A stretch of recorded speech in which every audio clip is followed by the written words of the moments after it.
tenho a missão de apresentar o Orlando e é um prazer.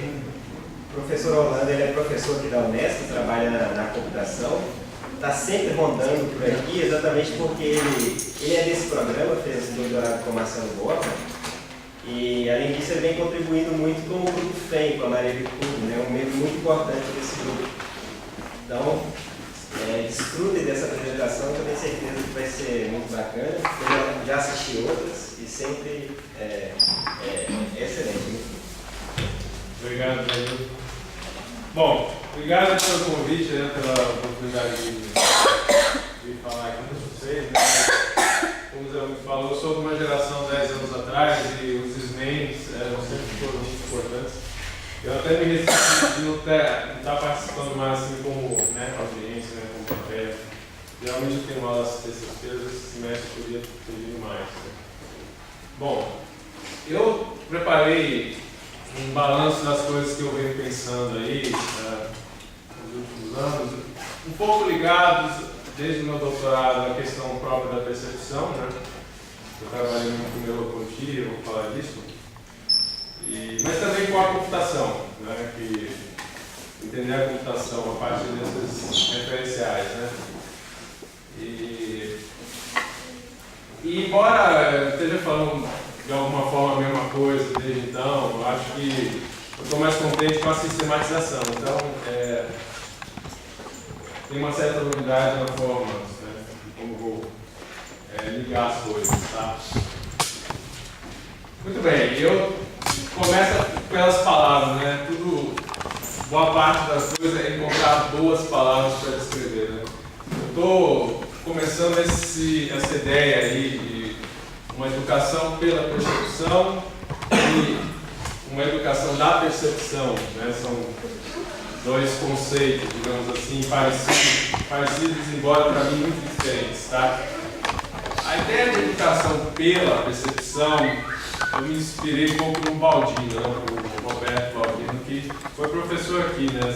Todo mundo deve conhecer na lista da SBEM, mas o Baldino deixou umas marcas aqui no campus e o pessoal conta que ele costumava definir educação matemática como uma educação pela matemática, né? Interessante pensar assim. Eu penso de várias formas, né? Não só porque a matemática é útil, mas também porque ela exige um enfrentamento da própria disciplina, do próprio raciocínio, ou porque ela é bela, enfim, há vários motivos para pensar a matemática como um meio de uma educação mais ampla. Né? Eu penso também que a percepção é um tema assim, esquecido, meio de lado, mas que é muito fundamental para diversas carreiras e diversas discussões. Né? Recentemente eu vi um documentário do BBC importante sobre saúde e medicina, para o grande público, e o apresentador, um grande médico, um grande cientista, ele, em algum momento ele estava perplexo para explicar a famosa inversão retiniana, que é o fato de que as imagens no fundo do olho estão de cabeça para baixo e eles não conseguem aceitar isso. Esse tipo de questionamento revela alguns erros primários, umas concepções rasas, assim, digamos, sobre a questão da percepção. Né? De alguma forma, é como se ele acreditasse que ele pudesse sair de si mesmo e olhar o mundo e ver o mundo que ele percebe como o próprio mundo, como ele é, como ser o próprio mundo real, digamos assim, e olhar no fundo do olho dele e ver aqui de cabeça para baixo que tem alguma coisa errada, porque tinha que estar como se a gente fosse um serzinho que ficasse atrás do olho e o fundo do olho fosse uma tela, certo? Isso é um erro primário pensando em percepção. Porque você, de alguma forma, acredita que a percepção só vai tomar contato com o mundo que já existe prévio. E a gente vai ver que não é bem por aí. Tá? Eu lembro também dos livros de física que discutiam por que a Lua aparece grande no horizonte, no alto ela parece pequena. Né? E aí tem toda uma explicação de refração. Tudo errado. É a questão só do sistema perceptivo. sistema perceptivo te fala, aquela lua está grande porque está no horizontal. Se você olhar na vertical, a mesma lua, a mesma medida parece bem menor. Então, assim, ignorar essas questões, eu acho que para a formação do indivíduo, como um todo, escondem um momento importante, tá? Qualquer discussão sobre cognição, sobre conhecimento.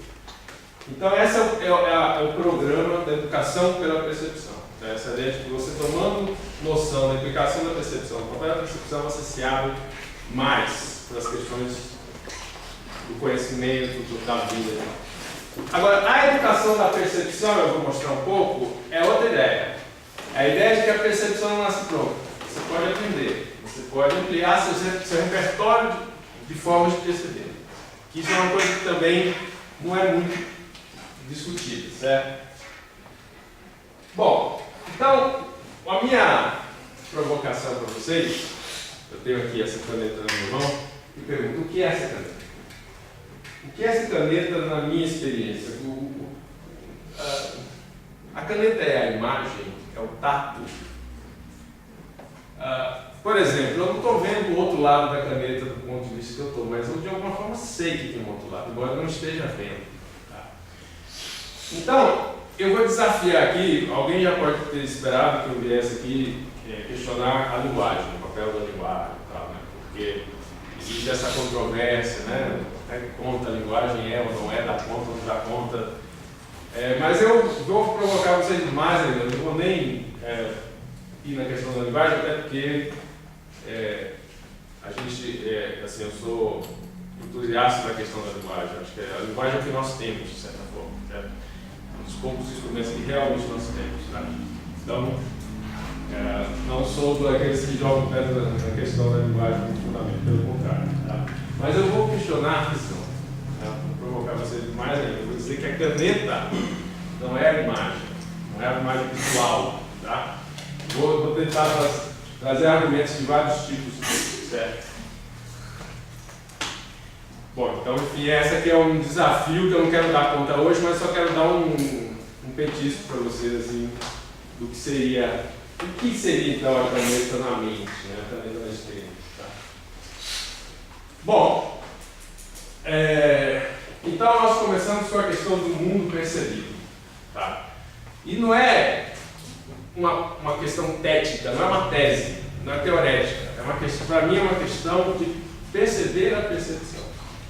Eu não quero trazer verdades como fatos científicos, como o sol nasce todo dia, ou sei lá, a lei da gravidade. Eu não estou aqui trazendo.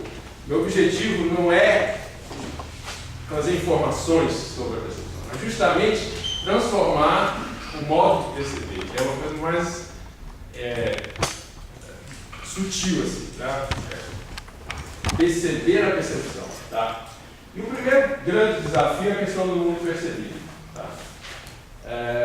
O mundo que nós vivemos, nossa experiência do mundo, é aquilo que a percepção nos conta do mundo, tá? E nós, num ato de prejuízo, estendemos isso como o próprio mundo.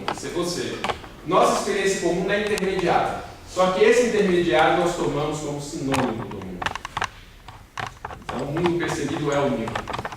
Tá? E esse é um prejuízo que precisa ser superado. Tá? Então, o Merleau-Ponty tem várias coisas. Essa aqui não é preciso perguntar se nós percebemos o verdadeiro mundo, é preciso dizer ao contrário. O mundo é aquilo que nós percebemos. Tá? Essa minha experiência aqui agora, de estar falando, entrando num palco e tal, que eu estou vivendo é o que a percepção me conta disso. Tá? Só que nesse palco que ela monta, ela se esconde. A questão é essa: a percepção apresenta o mundo e se esconde nela. Ela não quer que eu saiba que é ela que está pintando. Ela quer que eu acredite que isso é o mundo. E nossa missão aqui é ir à caça da percepção. Tá? É pegá-la assim de soslaio, pegá-la assim de surpresa, tá? Conseguir surpreendê-la em momentos onde ela meio que falha em se esconder, certo?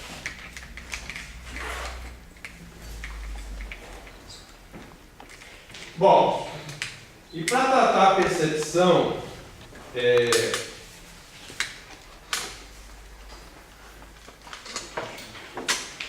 existem dois caminhos que eu identifico no trabalho do Merleau-Ponty, duas técnicas, duas estratégias. Uma primeira estratégia é lidar com os fatos científicos.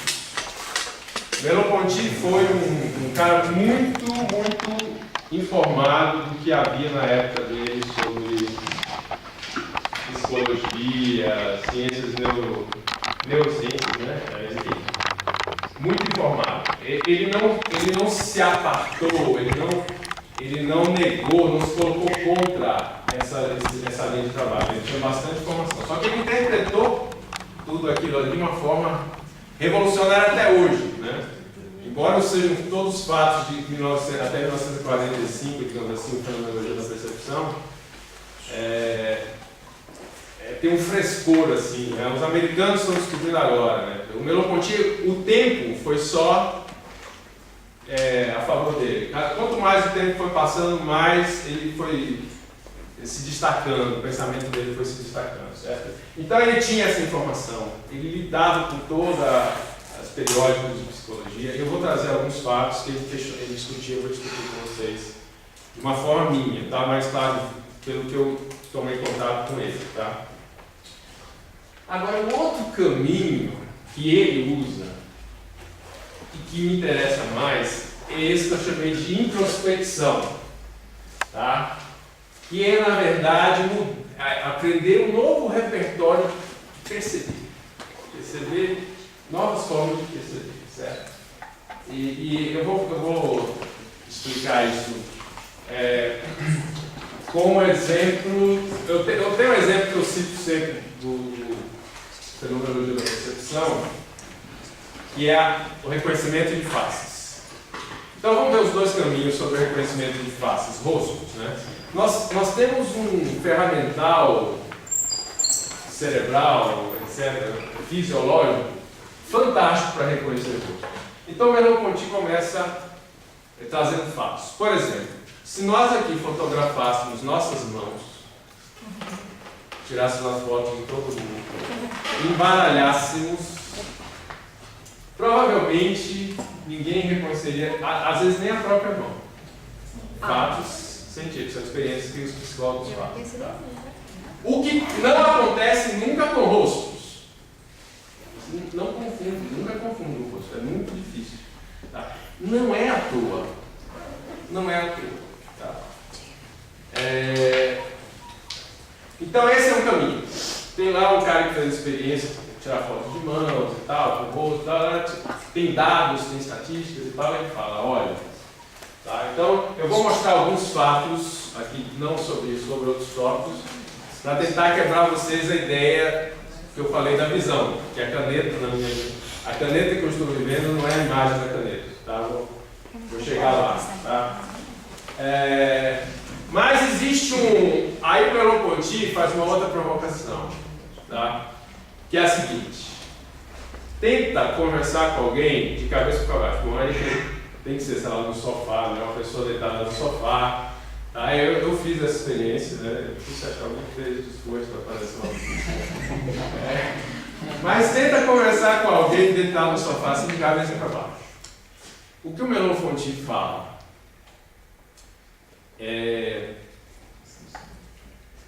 da estranheza por quê? Se você está falando com alguém de cabeça para baixo, os olhos estão no lugar da boca e a boca está no lugar dos olhos, certo? E é incrível como a percepção tenta forçar que aquele olho que está no lugar da boca é uma boca e com aquela boca que está no lugar do olho é um olho. E é estranho porque quase, né? Essa é uma coisa que tem hora que parece que você está se convencendo mesmo do que é, entendeu? Nesse momento, é como se essa estranheza é um desses momentos dificílimos, que como se a percepção se destacasse desse cenário que ela quer pintar, sabe? Como se ela falhasse. e ela vem à tona. É assim, é aquela hora que você quer capturá-la, você fala assim, olha, eu estou vendo essa estranheza. O filósofo fala isso, e eu me encontro com ele vivendo uma coisa parecida. Ele diz lá, olha, eu estou estranhando, eu também estou. Não é porque ele está falando, eu estou estranhando. Certo? Então, esse é o momento de encontro com o filósofo, mas além das palavras. Tá? Uma nova forma de perceber, aprendendo novas formas de perceber. Certo? Peguei aqui,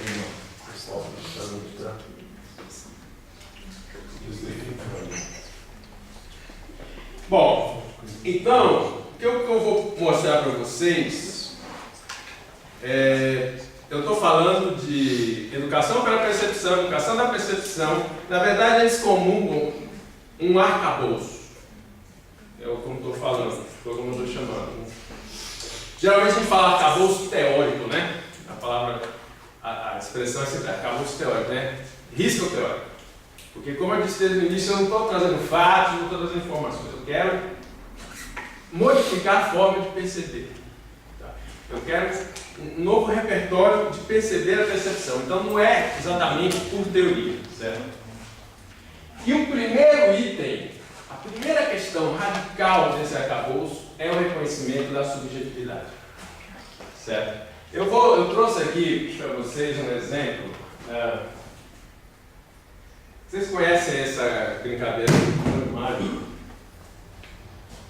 Isso aqui, a primeira vez que eu vi foi num congresso, não sei o que, tinha um stand lá, tinha um monte de gente parada olhando. Foi há muito tempo, acho que 92, 91, né? São figuras de vários tipos, né? Essas figuras, às vezes parecem uma estampa, mas assim, sempre, tá? O que é que acontece? Tem gente que consegue olhar nisso aqui e ver imagens 3D. Quem conhece? Não conseguiu. Eu também não. Quando o problema existe no tempo, não consigo ver. Mas não pode não ser pensa de problema, não, de vista, não. Não é por aí. Não, mas tudo bem.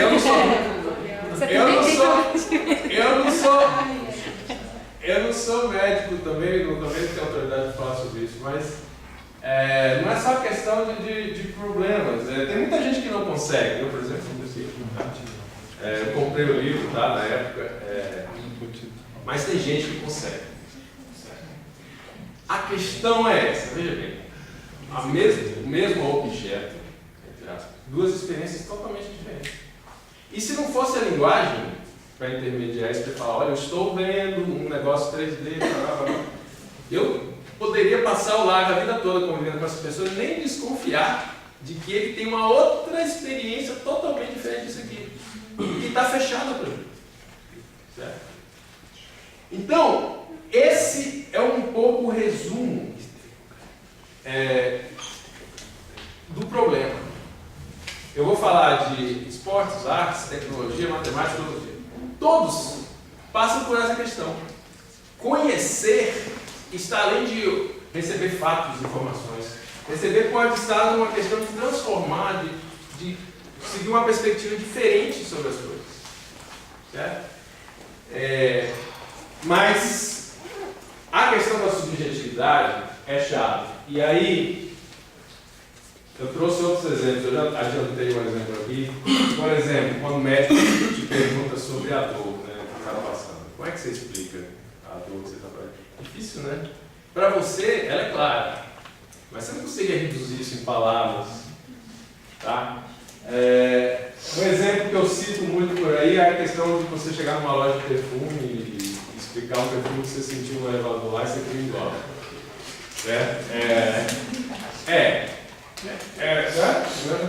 Bom, tem um olho mágico. Então, assim, qual que é o prejuízo, o mito da objetividade? O mundo que eu vivo é o mesmo mundo do outro. Isso que eu estou vivendo agora, isso que eu estou passando agora, inconscientemente ou pela própria percepção, eu projeto para todo mundo como se fosse o mesmo. A cadeira é a mesma, o livro aqui, a imagem é a mesma, tudo o mesmo. Esse é o problema da objetividade. É não reconhecer a diferença.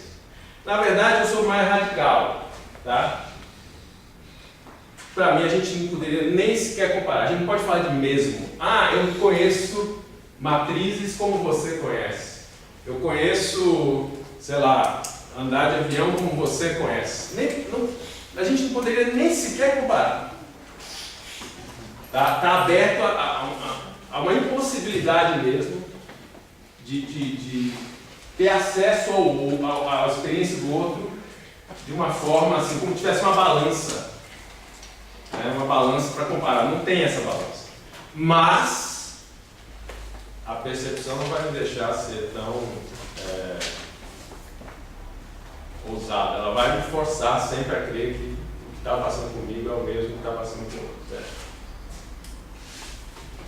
Agora, porém, é razoável pressupor semelhança. Tá? Também não vamos dizer que é tudo diferente, enfim, né? Então, nós somos... Não é bem assim. Existe uma razoabilidade aí. Tá? E aí, nos vem a questão seguinte. Realmente, cada um está lá, de certo modo, no mundo que é seu. Tá? Mas existe caminhos para o encontro. Tá? Existe uma percepção do outro, que é a própria percepção, quer dizer, o outro é uma percepção. Né? O próprio, não faço sistema, não, o próprio mecanismo de percepção, ele cria brechas para que o outro apareça. Né? E aí tem toda uma diversidade, né? Você imagina a questão do autista, né? O autista é alguém que, por exemplo, se eu olho para uma mesa, tem um clips lá, eu passo pelo clips, eu não tematizo o clips não interessa. O autista é alguém que, como né? O outro passa, não interessa, como não existisse. Já para o tímido, o outro cresce, né? O outro é um perigo, porque o outro pode rejeitá-lo, né? A rejeição, o medo da rejeição. Então, cada um tem uma experiência, né? Mas a percepção do outro é muito importante, certo?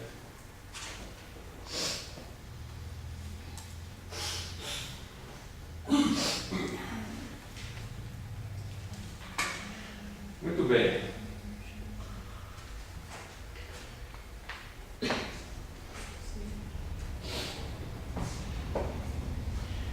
Então, nós temos meios para a intersubjetividade, temos meios para nos encontrar, nós não estamos isolados.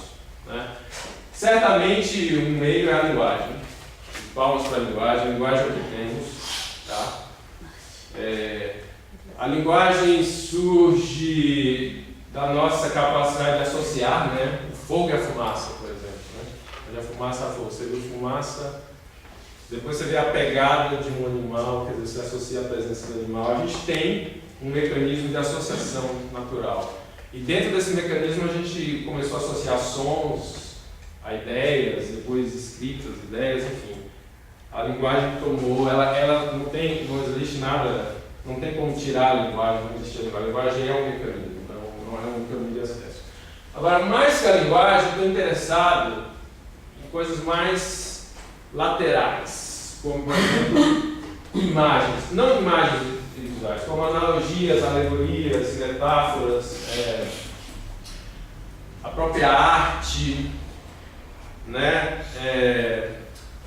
Tem um filme, porque aqui, por exemplo, você aprende a nadar vendo o outro nadar?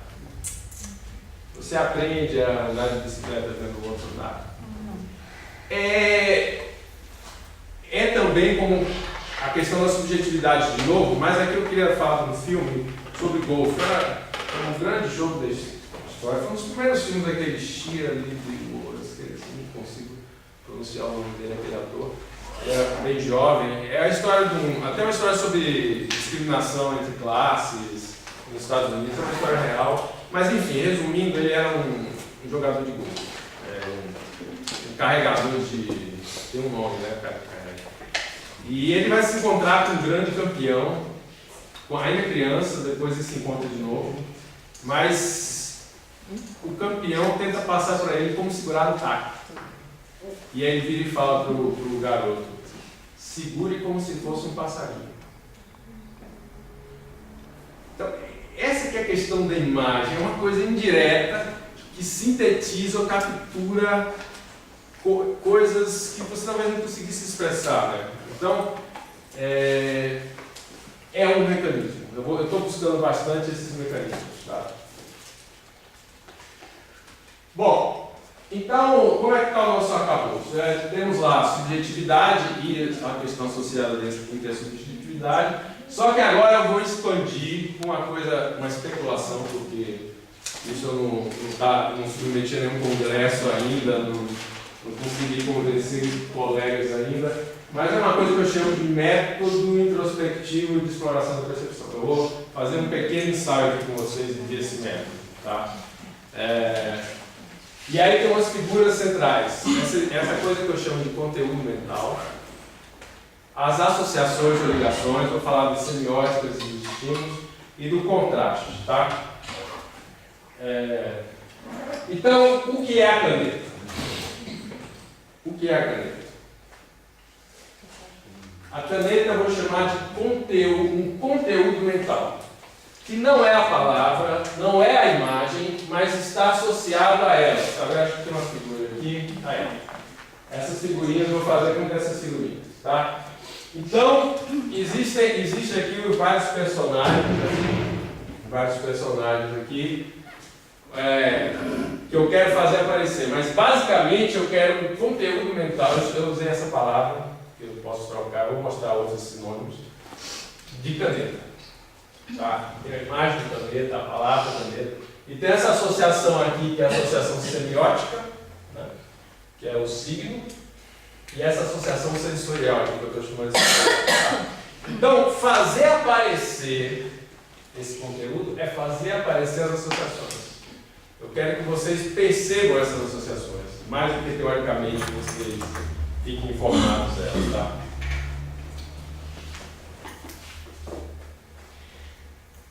Bom,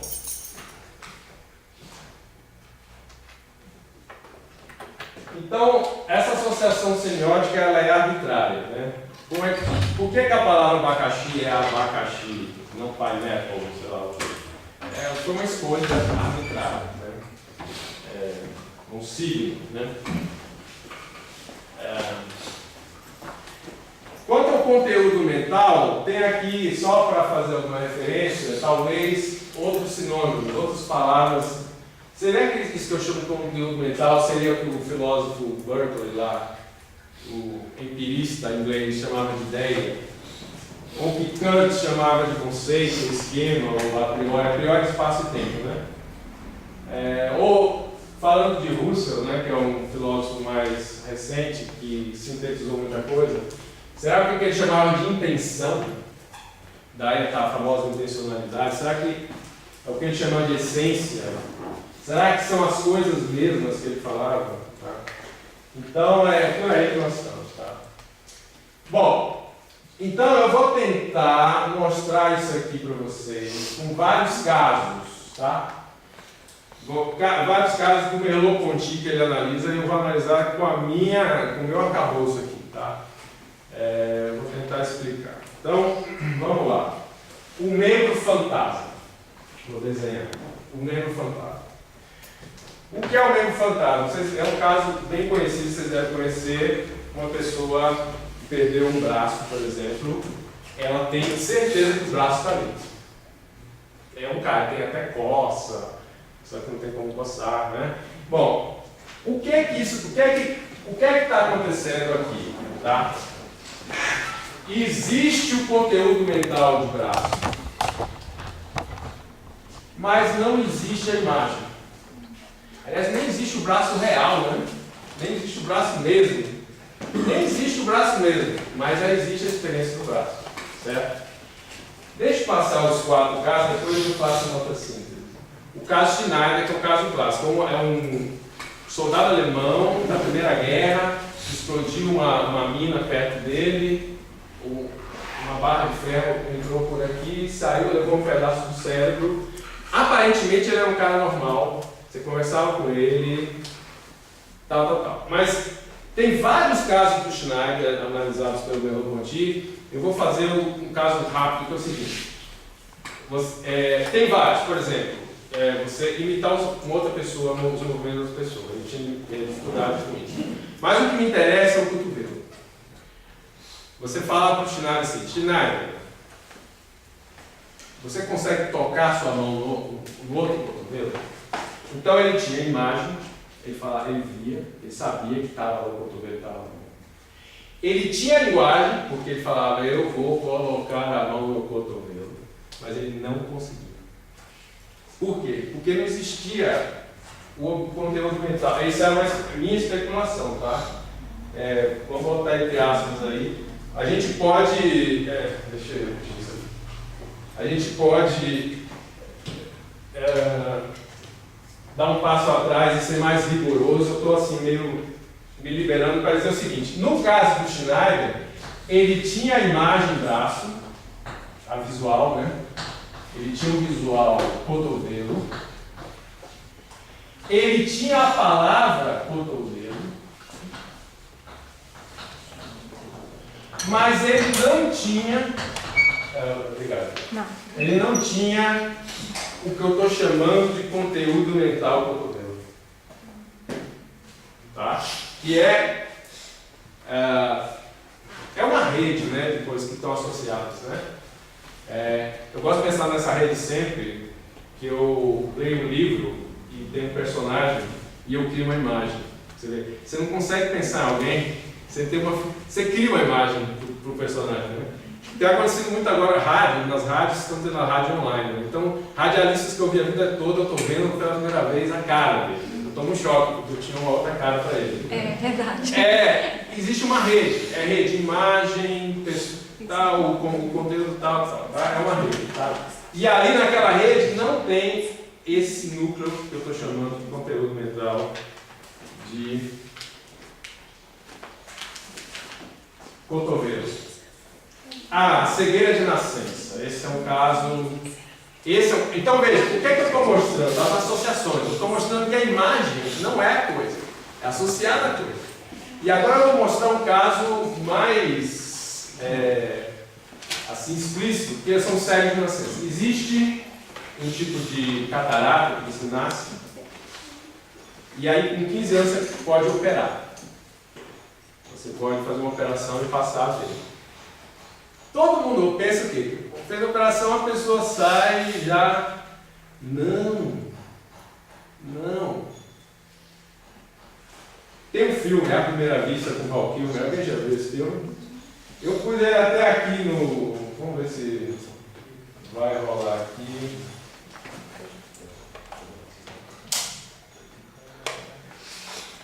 Eu acho que eu apaguei não, né? Esse chroma aqui. Tá na outra aba aqui, cara. Então aqui é uma cena que ele acabou de fazer a operação, a namorada dele acho que não vai ter som, não importa. A namorada dele está... Veja que ele já está enxergando, mas ele não consegue não usar o apoio. Ó. Não é porque ele está vendo que ele está igual a nós, que crescemos fazendo... ele está surpreso, mas rapidamente vocês vão ver aqui uma cena, ó. Ele vai se assustar, se assustou com a sombra. Tá? A visão da sombra para ele não tem o sentido que tem para nós. Tá? O filme é cheio dessas... Ele não consegue entender um vidro, tem um vidro, aí ele confunde a imagem, a foto de uma maçã com a maçã mesmo. Ele tem que fazer curso. Eu faço uma analogia disso com a gente aprendendo uma língua estrangeira. Ele está aprendendo uma língua estrangeira. As imagens, porque as imagens não são a coisa. As imagens estão associadas. Nós crescemos fazendo essas associações desde criança. E confia a experiência dos óculos invertidos, como ela Ponte traz. Então, assim, você usa um óculos que põe tudo de cabeça para baixo, cabeça para cima. Então, aqui, por favor, liga de novo. Vou fazer aqui agora. Bom, qual que é o relato da experiência? Você passa a usar óculos que botam tudo de cabeça para baixo. Você vê que começa de cabeça para baixo. No começo é só estranheza, você passa uma semana, 2 semanas, 3 semanas, de repente tudo começa a se normalizar. Que nem como se você estivesse aprendendo uma língua estrangeira. E aí o que é incrível? Se você fala assim, cima é o chão, baixo é o céu. Então, o que nós estamos vendo aqui? Existe um conteúdo, nós chamamos de conteúdo mental de cima. O Merleau-Ponty vai falar que o corpo próprio é que gera a espacialidade e diz o que é para cima e para baixo. Eu estou dizendo isso, que existe um conteúdo mental de cima, um conteúdo de baixo, tá? Que estão associados ao céu e ao chão. Que nem a Beatriz lá do Chico Buarque, né? O céu e o chão, né? A nota mais alta é o céu e a mais grave é o chão, né? O que acontece depois de um tempo? Uma reassociação. O que eu quis mostrar para vocês? A ideia de associação. Tá? Eu resumi aqui. E aí eu estou questionando, eu estou querendo abalar a convicção de vocês na imagem. A coisa não é a imagem. A imagem dá acesso à coisa. Certo? Muito bem. Então, vamos falar de figuras multistáveis. Vocês devem conhecer bem essas experiências. Tem dezenas na internet, né? Imagens multistáveis. Né? Por exemplo, essa figura clássica aqui. Tem gente que vai ver um vaso, um perfil de um vaso. Tem gente que vai ver dois rostos face a face, não é isso? E veja, é a mesma imagem, só que são dois conteúdos mentais que você troca, você pode trocar se você aprender. Certo? Esse cubo aqui também, você pode ver de dois jeitos, né? Você pode achar que esse canto aqui está lá atrás, então esse aqui está para frente, ou você tem que fazer uma ginástica aqui e puxar esse para frente e esse para trás. Eu não estou conseguindo essa segunda. Ou tá olhando de baixo para cima. Depende do jeito que você olha.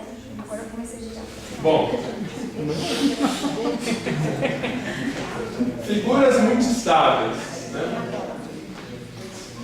Tem outras muito mais interessantes, tá? Tem outras muito mais interessantes, tá? Muito bem. Então, agora eu vou aqui no ápice, o momento mais difícil para mim, assim, no ápice da coisa mais radical da minha forma de pensar, de que eu estou, tá? O que é o conteúdo mental? E nós somos a caneta. Eu quero achar o conteúdo mental de caneta aqui na experiência, porque ela está aqui. Se eu estou pensando em caneta, ela está aqui. Primeiro, o que eu estou buscando? É como se fosse uma textura de pensamento. Então, é lá no fundo eu vou botar várias formas de explicar isso aqui. É uma coisa, qual é a dificuldade? É uma coisa que não tem contorno. Certo? Não tem dentro, fora, não tem limite. É como se fosse uma nota musical no meio disso tudo que eu estou vivendo aqui. Tá? E refere-se a caneta. Tá? Ela não tem uma experiência sensória, que em filosofia eu chamaria de qualia. É o termo técnico de filosofia. Para a camada, que é um problema para nós. Certo? Então é algo que é invisível, inaudível, intangível, mas que está aqui. Eu até pergunto se na verdade não é um novo quadro, não novo, mas assim, um quadro diferente. Ele mesmo, tá? Esse tal desse conteúdo mental. E não quero pensar em camadas, tá? Não quero pensar que primeiro vem as sensações, depois as percepções e depois as intelecções. Para mim está tudo junto, tudo no mesmo nível, tá? Inclusive esse cara, né? Esses conteúdos mentais. Tem mais. E outra, algo completamente subjetivo, como eu já expliquei a questão da subjetividade, está para mim aqui como a dor, está para mim, tá? E outra, que se junta, na verdade, com o fato de eu estar em pé falando, está junto com uma série de, com vocês aqui que eu estou olhando, a sala e tal. Quer dizer, é um monte de conteúdo, é uma superposição, uma sinfonia de conteúdos mentais juntos, tá? E existem infinidade de tipos, né? Se aparecesse aqui agora um aparelho que eu nunca vi, eu ia criar para ele um novo registro dessa forma, uma nova experiência dessa forma, um novo tipo de conteúdo mental para ele. A gente tem um estoque infinito de novos, né? E, deixa eu ver aqui na minha cola se eu não faltei um ponto importante. É isso que eu estou querendo achar na minha experiência, tá? É isso. Então vamos em busca desses conteúdos mentais. Eu vou fazer com você aqui sem pretensão, assim, rapidamente, só para meu objetivo aqui é dar uma ideia da dificuldade, não conseguir. É como eu mais ou menos cheguei a isso, fiquei brincando com a etimologia. Eu gosto de fazer, de buscar esses conteúdos mentais, brincando com a etimologia, tá? Então, primeiro, não é que seja a origem da palavra seja uma verdade, uma correta, nada disso. É só uma brincadeira. Eu tento criar um sentido alternativo para a palavra. Então, por exemplo, paisagem. Demorei para entender que paisagem vem de paisagem, como landscape. Quando eu falo paisagem, eu não penso nisso. Então, o que eu estou propondo para vocês? Tem duas formas agora de pensar em paisagem. Pensa a paisagem, vocês pensaram, que é um conteúdo mental, familiar, e tenta experienciar um novo, que seria paisagem. Ou tem outras palavras, como criança, eu sempre esqueço que criança é de criar. Eu não associo quando eu falo criança. Então agora eu penso em criança como criando, é um outro sentido. Eu estou tentando fabricar etimologicamente. Ou conteúdo é de conteúdo, também não lembro isso. Eu estou até falando conteúdo mental, é um absurdo, né? Está contido, não é isso que eu quero, mas enfim, conteúdo vem de contexto. Eu não penso quando eu falo conteúdo em contexto. Então assim, desculpa também é desculpa, eu não penso nisso. Né?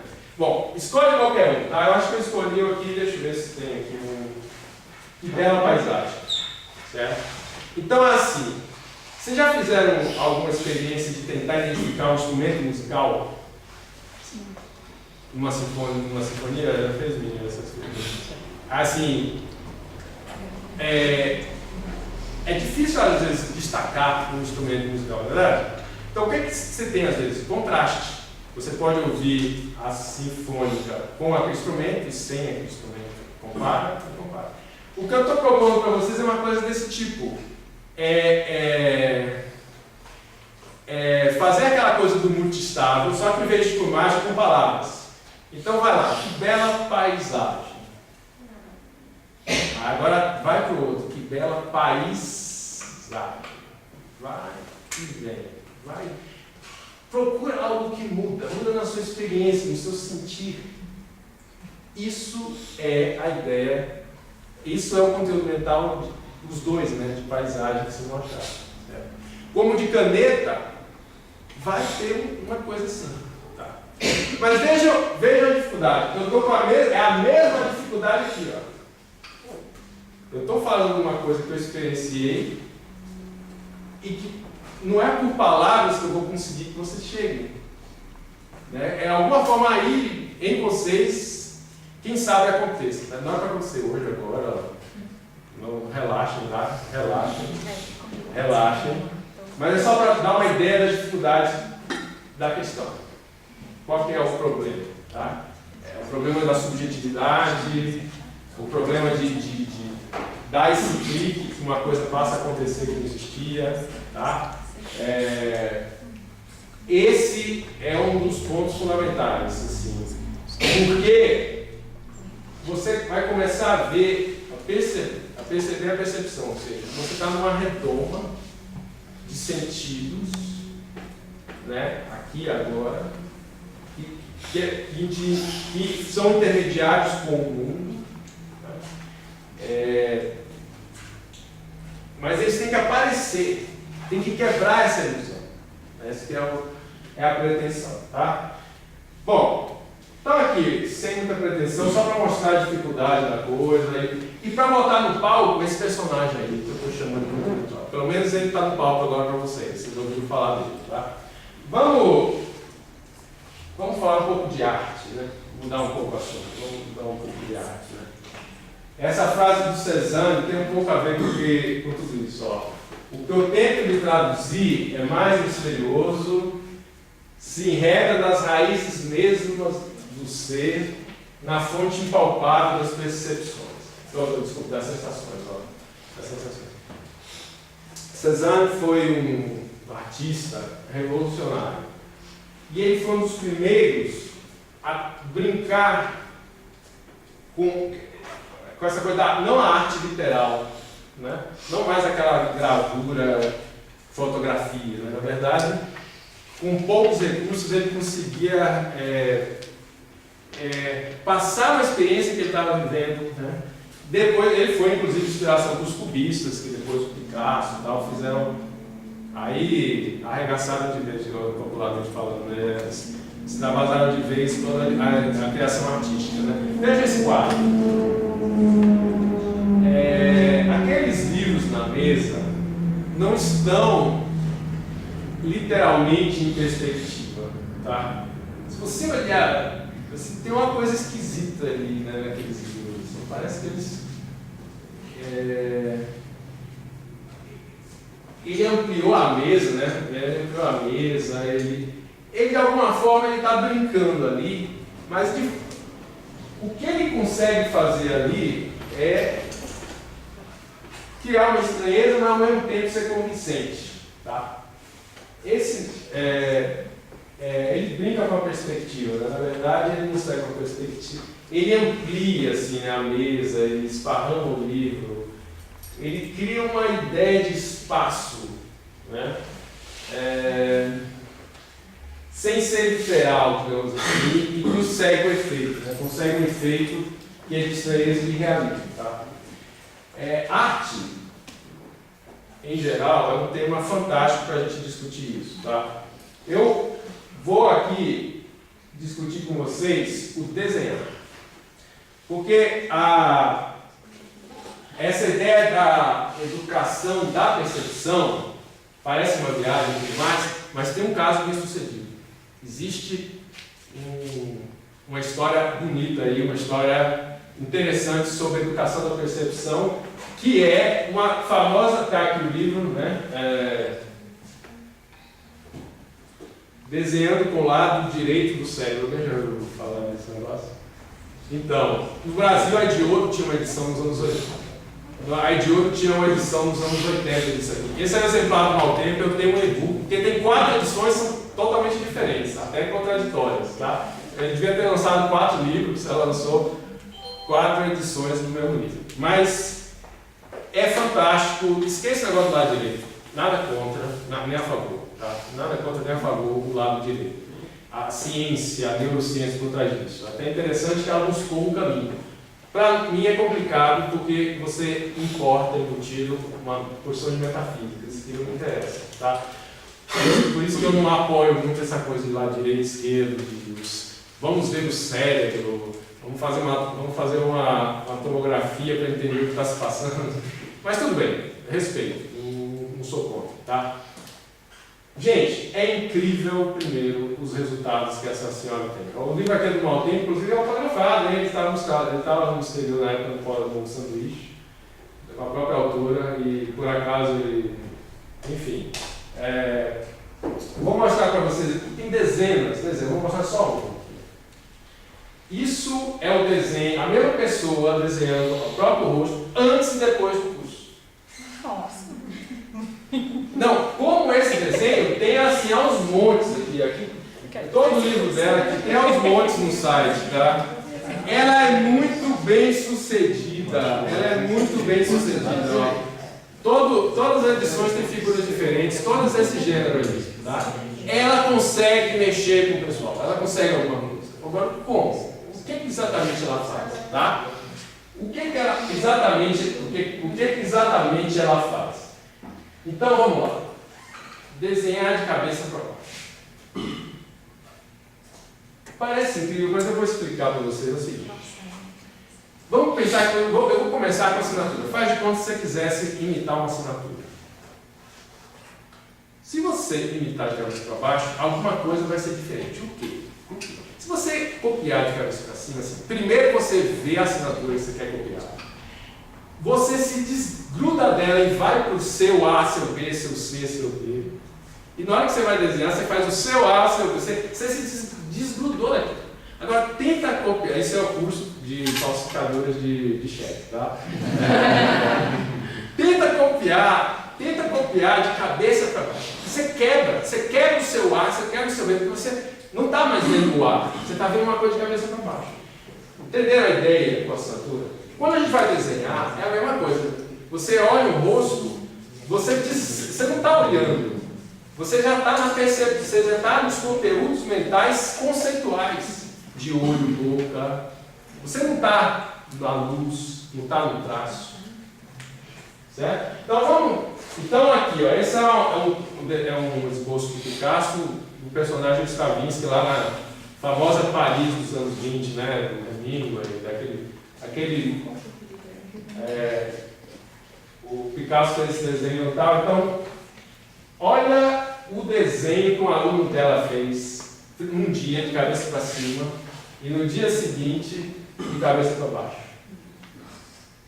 Por quê? Porque ao tentar desenhar de cabeça para baixo, o primeiro desenho não era um desenho olhando mesmo os traços, não era na forma, não era na sombra, né? Era no conceito. Aquele primeiro desenho é um desenho de conceito. Tá? Então, aqui na minha explicação das coisas, o que é que ela está falando? Quando você põe de cabeça para baixo, você quebra. Você quebra. Então, a minha explicação das coisas, aqui está o desenho, aqui está o papel, tá? Aqui está o material, a matéria, né? Vamos botar aqui está o esboço físico, né? Aqui está o esboço, que é a visão. Você tem a visão é sempre a mesma, a gente já viu, né? Então, a gente está aqui no conceito rosto. Normalmente. Quando você põe em outros, né? São várias coisas conceituais. Conceito de rosto, de olho, tal. Quando você põe de cabeça para baixo, você muda os conteúdos mentais. Frente ao mesmo desenho. Você provoca sombra. E você sai de uma viagem mais pessoal e vai mais para o literal da imagem.